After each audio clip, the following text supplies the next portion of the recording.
Hi guys, welcome to another Divi theme video. This is Jamie from System 22 and webdesignandtechtips.com. Well, we've got a great one for you today. This was requested by one of our viewers here. They wanted to have a text area. They wanted the text to fade out here. They wanted to have a little button. When they click on the button, they want to expand it and show more of the text. If we click on this button, as you can see, it expands, shows more of the text. The button's disappeared. If we click on here again, it's going to shrink back up. We got that button back again. Really easy to do with the new interactions feature of Divi itself.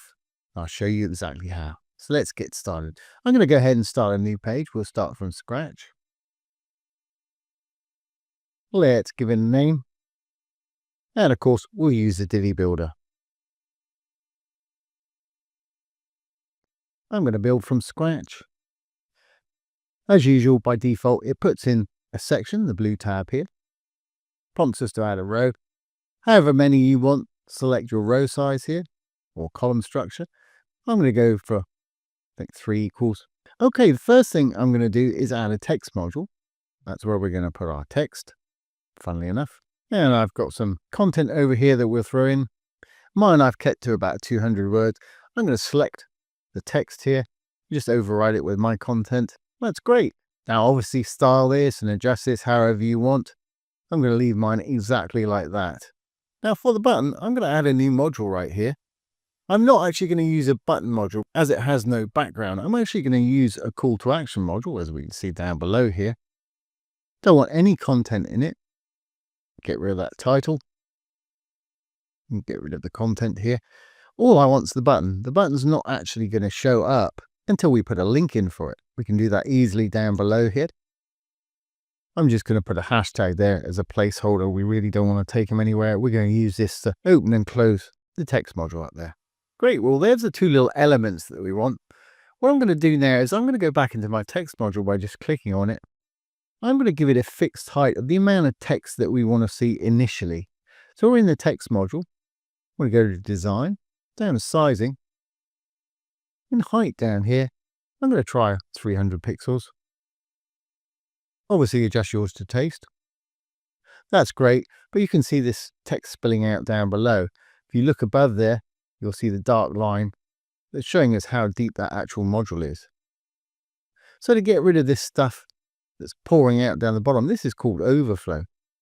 We need to go over to advanced. We're still in the text module. Once in advanced, go down to visibility. We've got horizontal and vertical overflow. I'm going to change both of these to hidden. Perfect. Right, got rid of that text that we had down here. And of course, when we hit the sizing up here, you can adjust for tablet and mobile depending on what you've got going on. You can have different values on each. If you're in mobile version, you change this value. It will only affect mobile version, say with tablet also. I'm going to leave mine just like that. Okay, to create this little sort of text fade out effect, I'm going to position our little call to action module actually over the top of our text module here. So I'm going to click on the call to action. Again, I'm going to go over to advanced and positioning, and I'm going to flip it from default to absolute. As you can see, it's popped it up on the top there, left hand side. That's our little matrix. You can put it in the middle. You can put it on the right. I want it right on the bottom there. But I do want it to be full width. At the moment, it's shrunk it up a little bit there. I don't want that. So still on the call to action, we can do that very easily. Let's close up our position. We'll go back to design and sizing. In the width here, instead of auto, I'm going to type 100 and the % sign. Perfect. Now to create the little text fade effect, I'm going to go to the content. At the moment, we've got that blue background. I'm going to go ahead. I'm going to get rid of that. That button will actually disappear. It's still there, but it's white in color. We'll change that in a moment. I'm going to use a gradient. I'm going to hit add background gradient. As you can see, that button's come back now. Well, for the bottom part, I want it the same color as our background.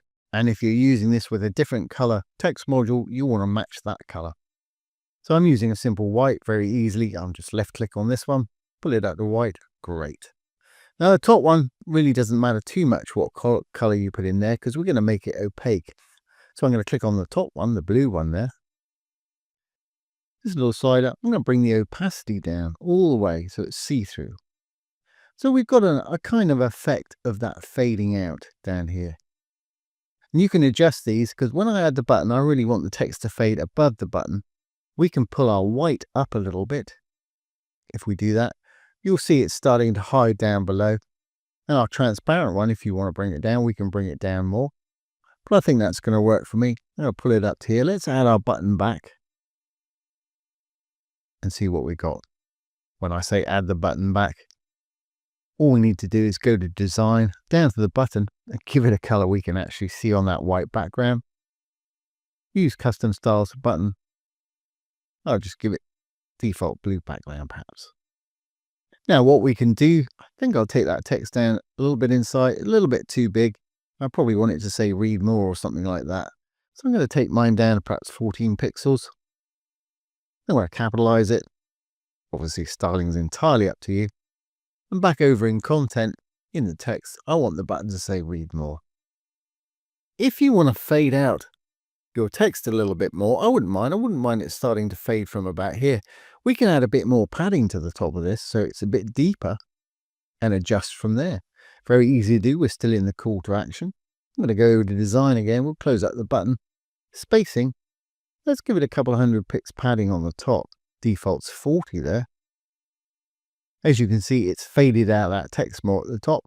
I'm sure you figured it out. To adjust that, just go back to your content, background, gradient, pull this up or down, and you can dial them down the top by pulling this down this way. Just set it exactly how you want it. Okay, and now for the fun part. Let's take this down a little bit more. There we go. How are we going to get this to get back to its original level? If you just wanted to do it on hover, it'd be very easy indeed. All we need to do is go back to our original text module here. If you have trouble getting to it as we've added the padding on the top here, just go to wireframe view over here. Click on it, you can get to it that way. When you're happy, switch back. So we're in our text module again. Remember where we went over to design and sizing?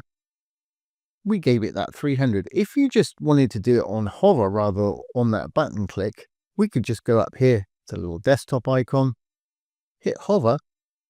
Where it says height there, we could say 100 and a percent sign. Now, if you're going to do it this way, you probably don't need that button. As you can see, that's brought that back, and that button's just covering a bit at the bottom there. But if you're doing this way, like I say, you probably don't need that call to action. Just to demonstrate what that'll look like, let's save draft. And before I actually preview, this is really important actually. We switched to hover mode just now. Once you do anything in hover mode, you want to make sure that you switch back to desktop mode. Because if you don't, anything that you edit down here while you're in hover mode will only happen in hover mode. So that's really important. Switch back to the desktop. Now let's have a look at the preview. As you can see, this is what we've got now. If I hover over it, it's going to go down to full height. If I take my mouse off, it's going to pop back. And it's pushing the content down that's below it too. Great if that's what you want. Like I say, you don't need that button, but that's not what we're doing today. We're going to do it with an interaction, so that happens on click. So let's just take that hover effect away. Hover, just going to reset that to how it was, and we'll flip back. So how are we going to do it? We're going to do it with interactions. So the first thing I'm going to do is I'm going to name my text. I'm going to give it an admin label. You'll always find that under content, and you'll see why I'm going to do this in a minute. I'm going to call this perhaps, let's call it T1 will do. And I'm also going to give a name to my call to action right here. So if we click on the call to action, make sure we're in there. Again, under content, you'll find admin label. And we'll call this one CTA1 perhaps. Really imaginative there. Well, now we can target these with some interactions. But before I can actually do this, I need to write one little bit of code to create a class. So you can do this over in your Divi theme options in the custom CSS panel, but to keep it all on one page today, I'm going to do it on this page. And it's a very simple bit of code. I'm going to add one little column inside. I'm going to add a little code module. And like I say, it's very easy. So the first thing we want to do is tell it that we're going to write some CSS code. So we need to open and close some style tags. Style tags, a left pointy bracket, the word style, S-T-Y-L-E, a right pointy bracket. It'll put the closing bracket in once you do that. We can write our code in between. It'll know that it's CSS code. So let's create a class name. I'm going to say perhaps EXPD. That's my shorthand, if you will, for expand. All class names have to have a dot or a period in front of them when you write them as code. So we'll put that in there. Now we can open and close some curly brackets. And what we want it to do is revert this height from 300 pixels to 100% of the actual height that was there. So we can say height, colon, 100 and the percent sign, but we're overriding the styles that are in there. So we need to use important. So I'm going to say exclamation mark, important, IMPORTANT. Great. Now, I know some people don't like to write CSS. I'll copy and paste this bit and put it down below. I can't put the style tags down below this video because of the pointy brackets there. But as you saw, very easy, just left pointy bracket, the word style, right pointy bracket, and it'll create the closing one for you. Just pop that in between. Great. Well, now that we've got that little bit of code, and code modules really don't take up any space. But if you wish, as I said earlier, you can put that in your theme customizer or Divi custom CSS panel for anybody that doesn't know what I'm talking about. Over in Divi, you've got theme options here. If you roll down here, you can put it right here in the custom CSS. If you're putting it in here, you do not need the style tags. Same thing, you can go to your theme customizer if you want to. Down to the additional CSS panel, it's the same place. And again, you don't need the style tags there, you just need the CSS. And both of these places, the additional CSS and the custom CSS under the options there, if you want to use this on multiple pages, that's the best place to put it rather than using a code module. Okay, back to the plan. We created that class now. So what we can do is go into our call to action and tell it that when we click on our call to action, I want to get rid of that little icon, I think. It wants to toggle that class name. Let's do that. Click on my call to action there. I'm just going to remove the icon from the button there. It's right here. Button icon. Let's get rid of that. Great. That icon's not going to appear now. Over in advanced, new feature of Divi 5 is where you find interactions. I'm going to add an interaction. I want it, when I click on that module, I actually want to add an attribute. Where do I want to add it? Well, I want to add it to our text module up here. Remember, I gave it that admin label of T1. That's why I gave it that admin label. There it is right there. If you've got a whole page of stuff, it gives you everything on your page. And if you haven't given it admin label like I have here, you may add it to the wrong thing. So that's why I added the admin label. So we're going to add an attribute. We're going to add it to T1. Attribute name, well, it's a class. And the class name, we don't need to put the dot or period when we put it in here, is EXPD, my little shorthand there. Great. But when it's expanded, we don't want to see the button anymore or the whole call to action. So let's add another one. On click as well, we want to toggle the visibility. Perfect. What module? The call to action. And we know it's the right one. I know we've only got the one on this page because I gave it that admin label. Perfect. Well, let's see what we've got so far. I'm going to save draft and we'll re-preview. That's what we've got. When I click on this button, it should expand it. Perfect. And that button's disappeared, as you can see, or as you can't see because it's not there.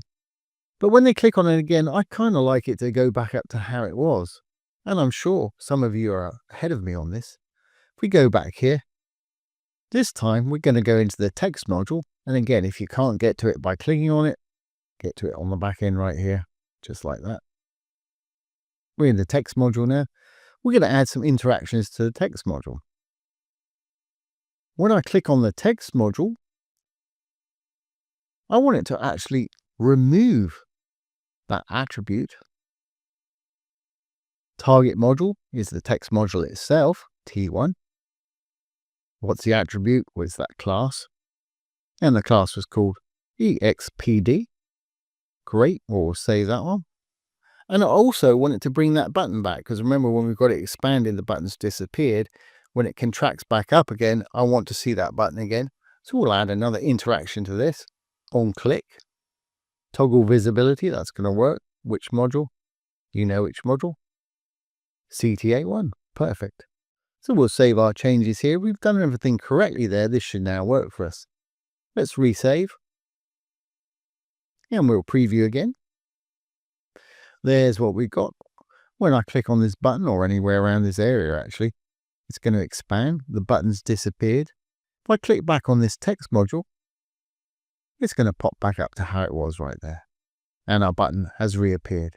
Just exactly what I wanted.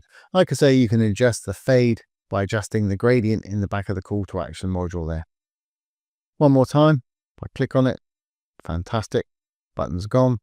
Click back, button's back. It's shortened up again. So I hope that's answered that. That's just another great thing you can do with interactions. Another new feature they've added for Divi 5 here. I really am impressed with this new interface and the build. I'm really enjoying it. At the moment though, we're on a beta version. And I won't be actually putting my client sites onto Divi 5 until probably 5.01 update. Final release should be out soon. But like I say, I'm really loving it. So don't forget, if you've got any questions about Divi 4 or Divi 5, put them down below. I'll do my best to answer them if I can, or make a little demo video just like this one. So once again, this has been Jamie from System22 and webdesigntechtips.com. Thanks for watching. Have a great day.